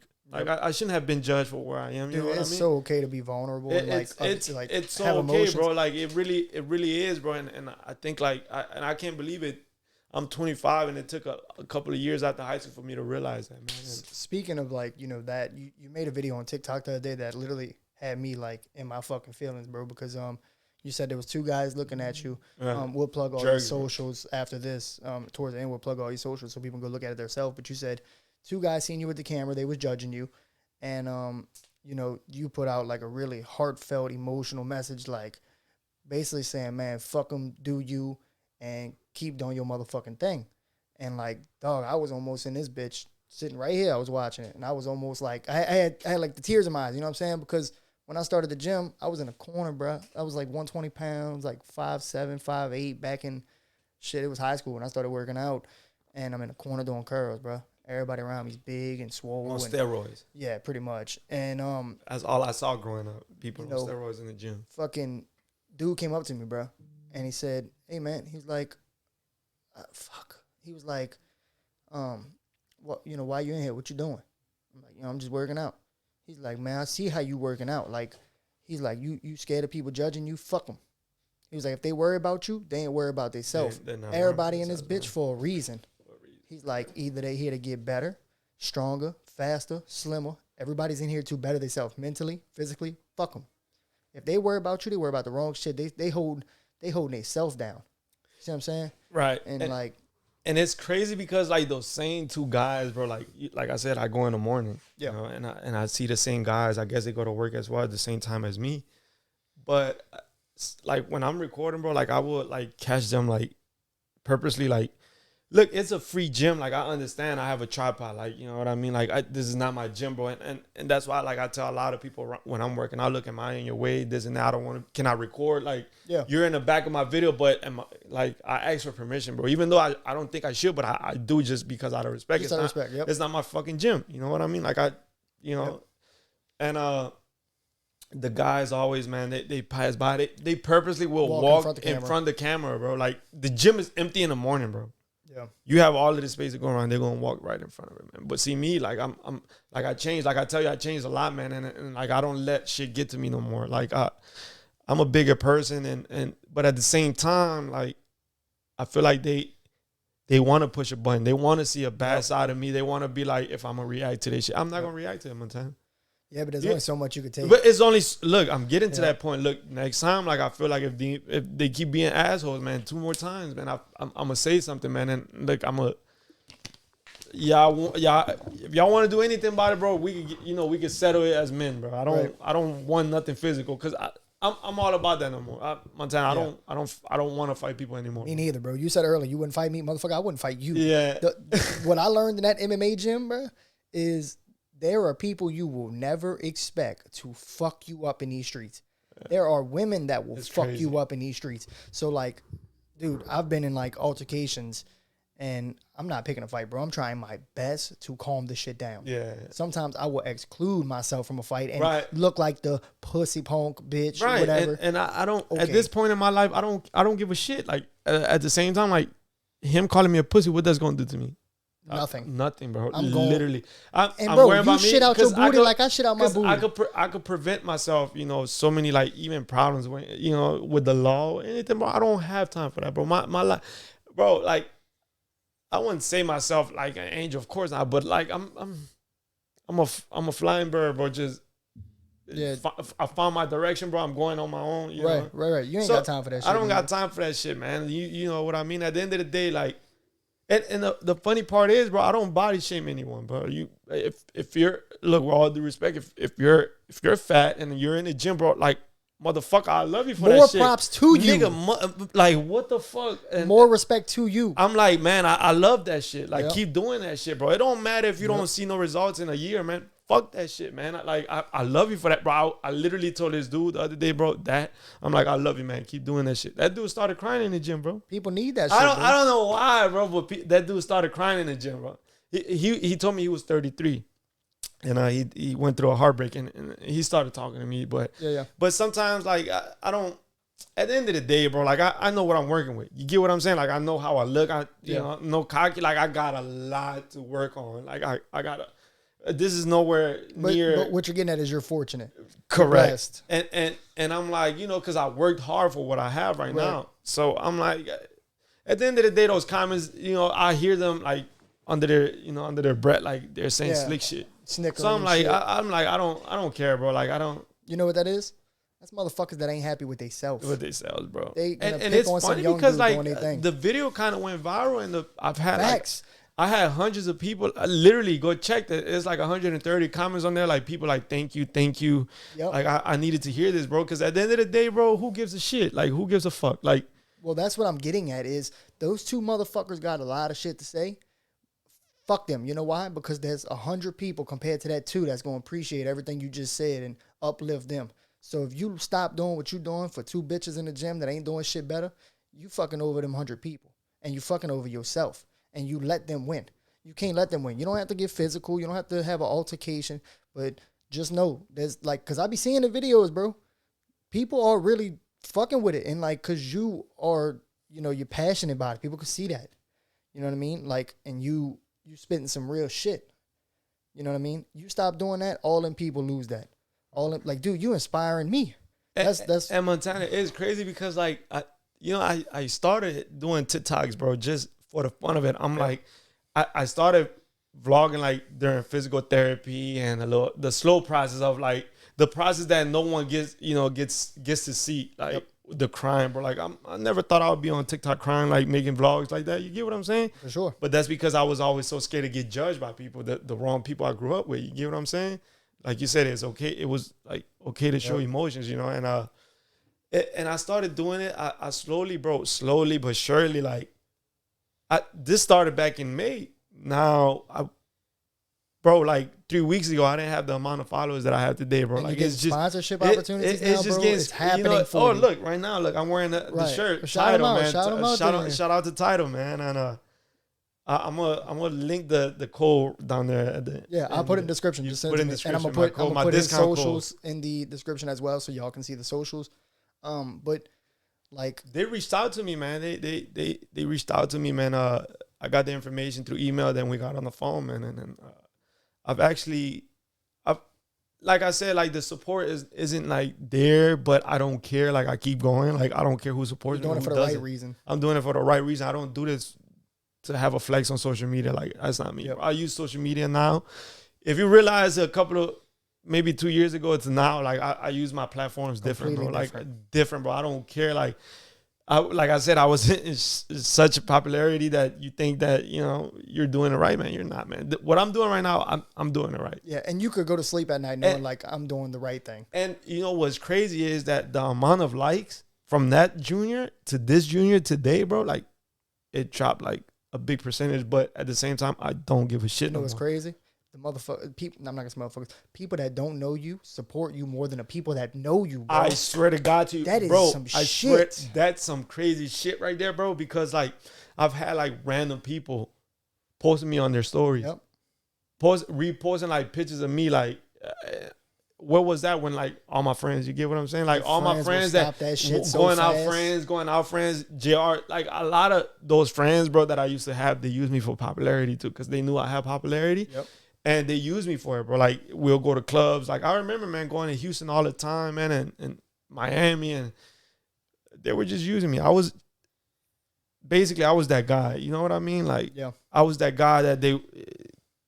Oh, we can ride this wave. Oh yeah, we can ride this wave. We gonna get him on.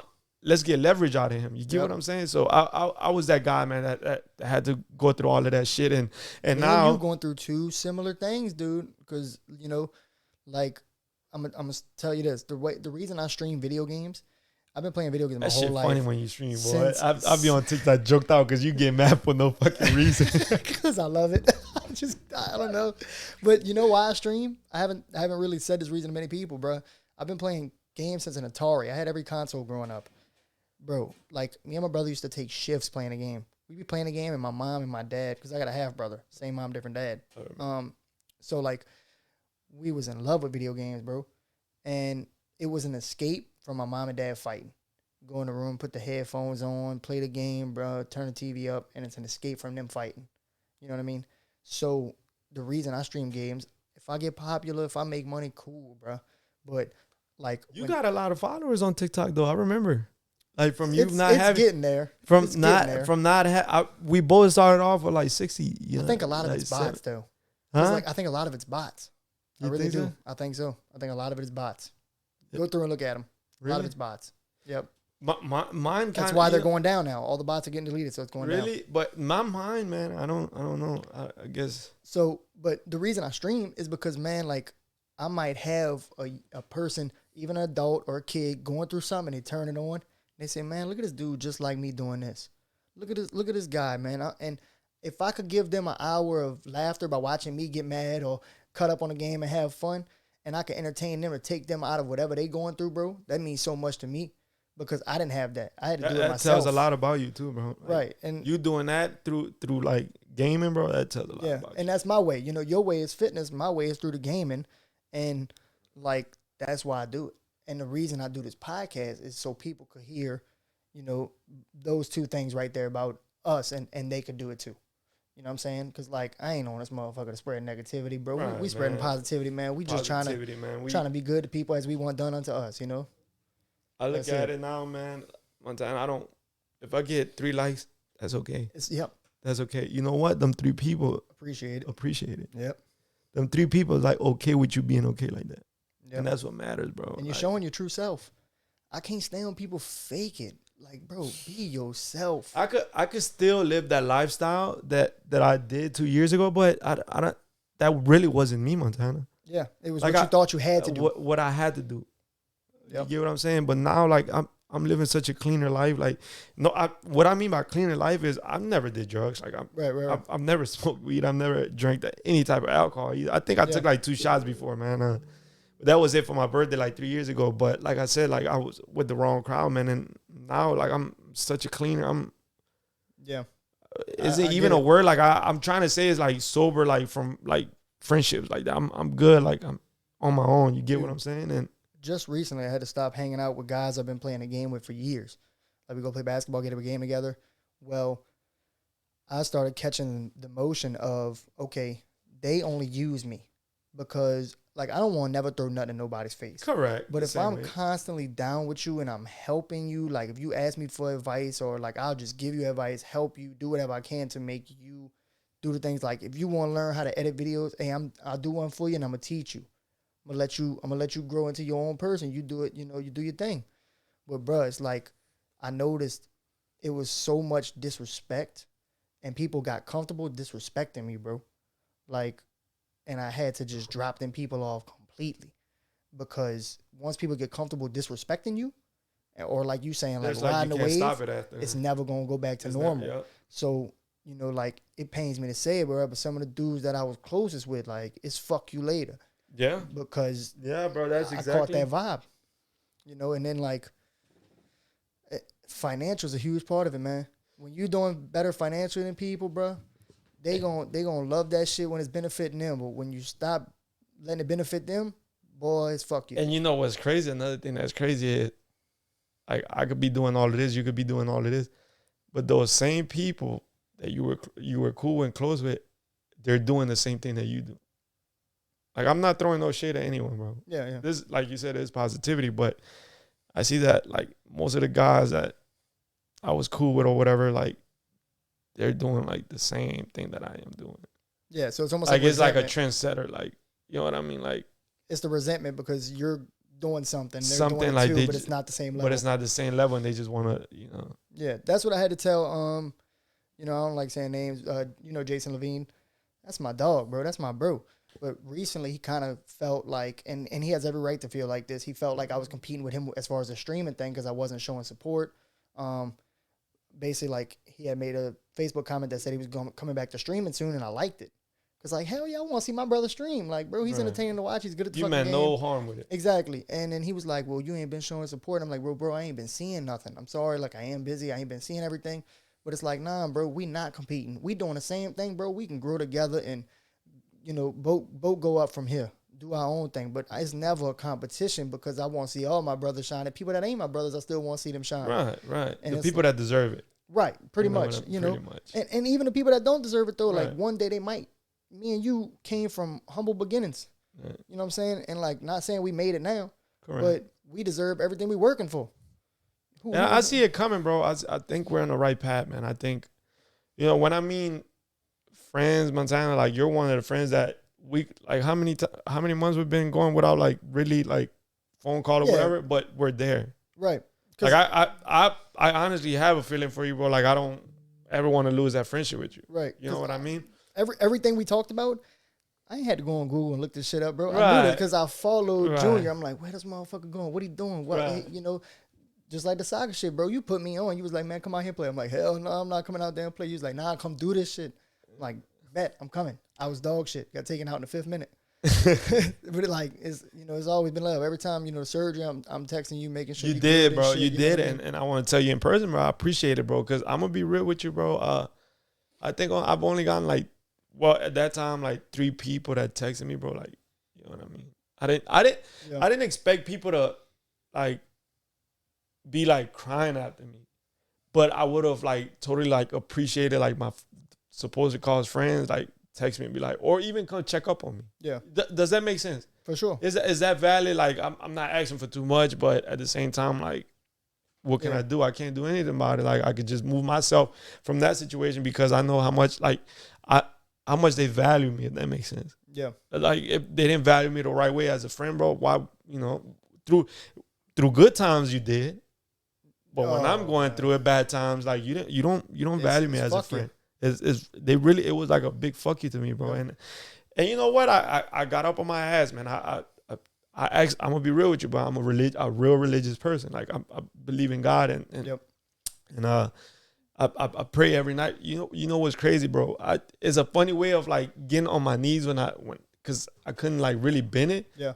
But I was getting on my left knee and I was praying.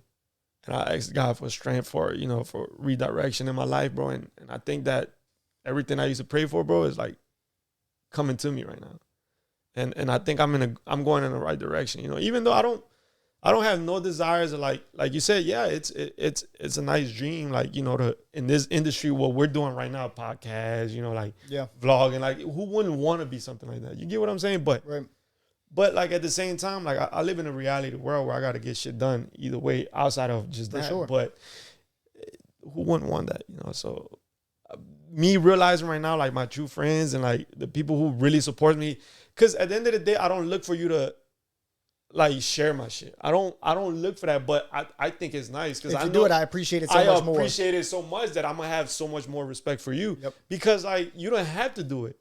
But you went out your way to do it. Like that shows a lot about you. And that's gonna get me to like, I'm gonna put you under my wing. Like any shit you going through, any sadness, bro, I'm gonna be there. Yeah.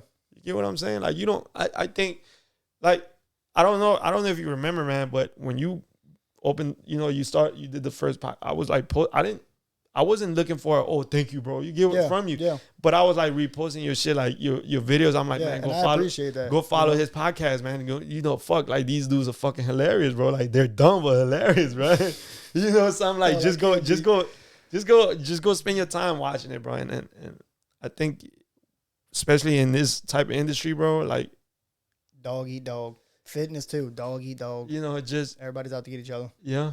But look at this podcast, you know, and I want to go back to something you said earlier. I am a very introverted person. Like, my name on all my socials is Two Turnt. Hey, bro, I'm really not that turnt. Yeah. I know. I'm like, this dude not turned at all. I Man. used to be though. No, But he used I to be am wild, turned when boy. I play the game and stuff. Like, I get turned up, but like, I don't go a lot of places. I don't do a lot of things. But I will text you and like check up on you, see how you been. You know did, what I mean? bro. Like, You texted me a good 4 times, like, and like two, like even though like 2 months, but Montana, like I appreciated it so much because I had no one. You know what I mean? And I got sad, bro. I'm gonna be real with you, bro. Every like the 3 people that texted me, bro, like you was one of them. Like I got real sad, bro.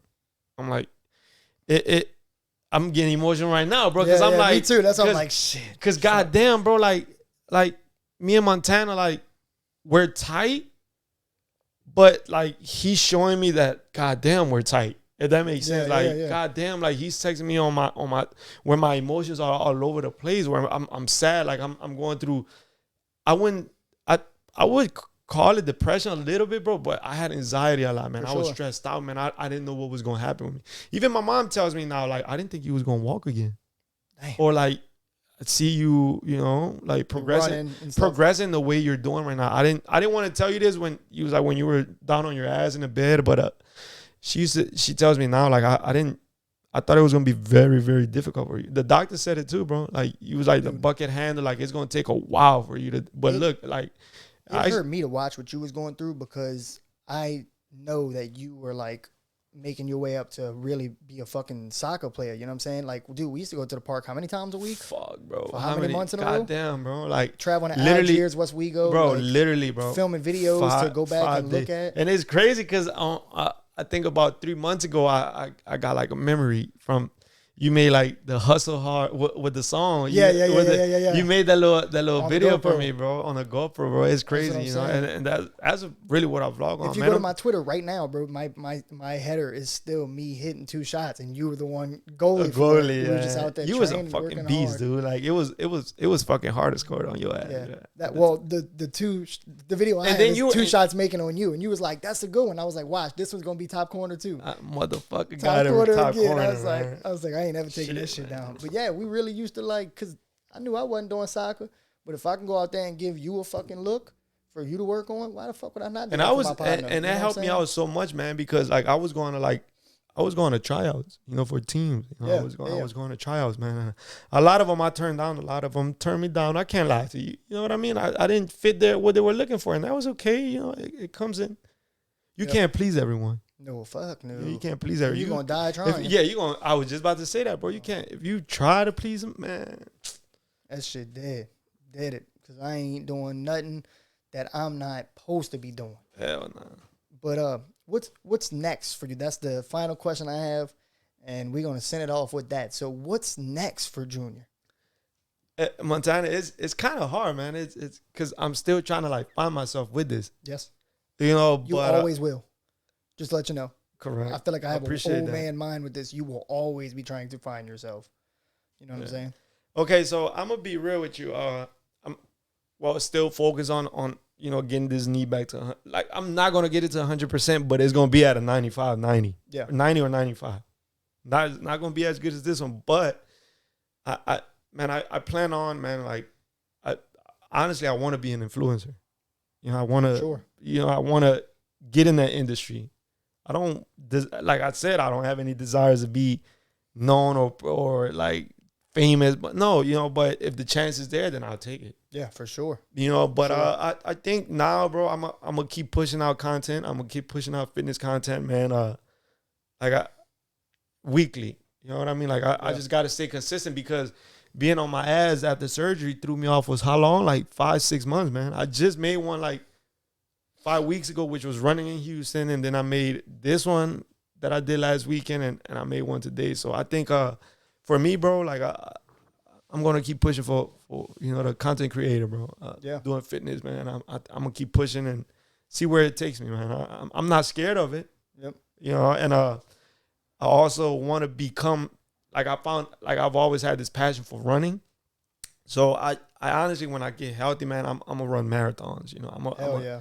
I'm into it, man. I can run 5 miles right now. You know, like 3 miles and then I stop. But I want to do it. You know, I think I'm gonna do like I'm telling you my plans because I trust you and you know like I feel like I can talk to you about these things, man. You're not a person who's gonna hate on me or wish that you know this not to happen to me. But I want to do like big marathons, man. Like where I could like big creators like what's the word? Fitness influencers go, bro. Like I want to do a lot of that shit, man. Like even if I don't, like I said, make it in that industry, but I want to live with it because I have that passion for it, you know. So, dude, the one of the best things about your content to me is you have consistency, which is what you need, and it's great because the moment you slack for 1 week, those people that see your videos all the time, like me, ain't seeing them no more. So they lose that inspiration, they lose that motivation. You're punishing those people, but also, man, your content goes from getting tortillas thrown at your face. That shit was funny as a motherfucker, dog. That's how it is in the Spanish household, bro. I swear to God to you, bro. My mom, till this day, my mom's like, that shit was so funny. Right now, bro, like I eat, like my diet is like super clean. I see it. Clean super as hell. Clean, bro. I don't even eat rice right now. Like damn, I'd be fucked.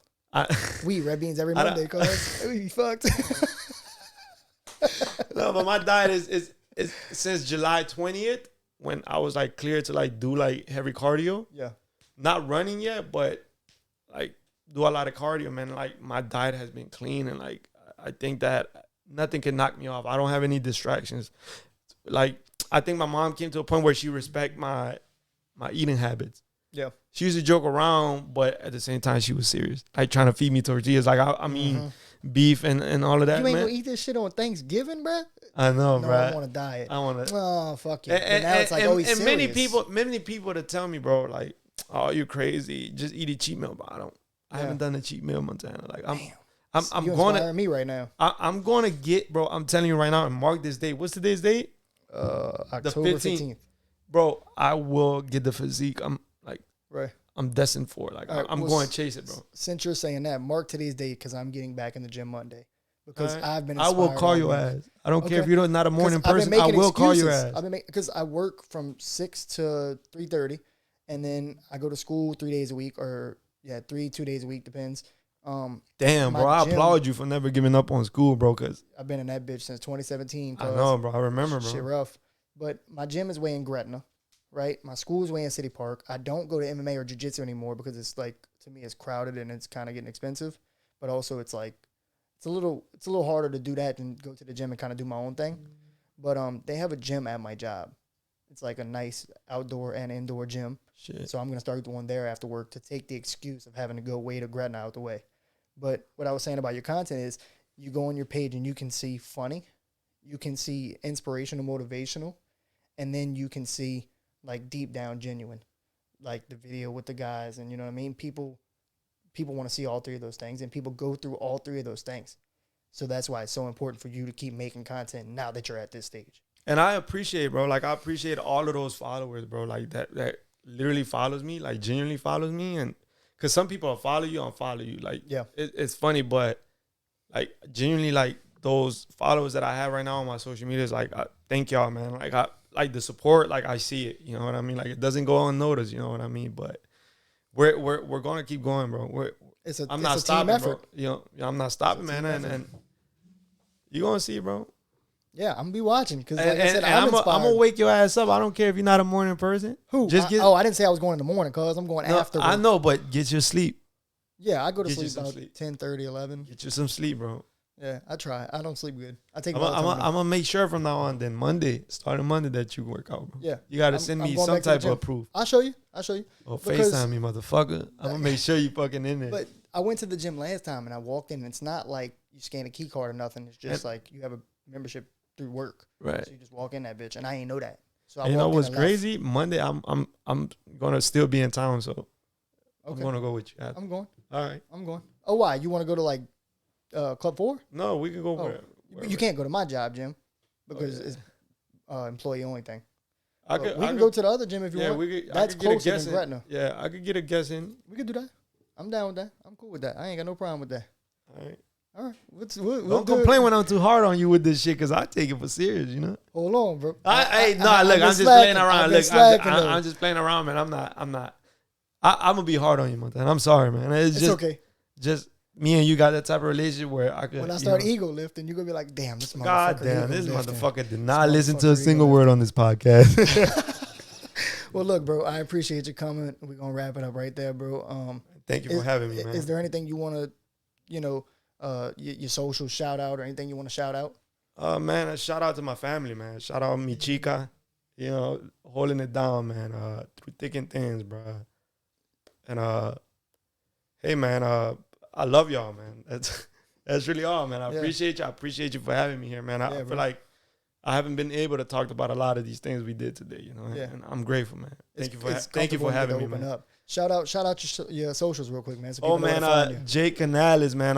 That's my personal Instagram, J Canales _9. My fitness page on Instagram is JR Fitness 9, and TikTok, what it is, Montana? Shit, let me look it up. I think it's JR Fit 9. Is that it? I think so. I'll look it up real quick. Hold on. Damn, that's a shame, man. It's okay. I don't know. I have 3 socials. It's hard to keep up with. JR9.fit. .fit? Yep, okay, yeah, .fit. How can I forget that? Yeah. Well, look, right. I'm so stupid. I'm going to put all his socials in the YouTube description and the Spotify and Apple podcast description where you can find this podcast. So it'll be in the description for everything on YouTube, Apple, and Spotify. Thank you guys for watching, man. Yep. Appreciate you. We're going to be back with it. Promise you. Yes, sir. Thank you for being here, and thank y'all for listening, man. Peace.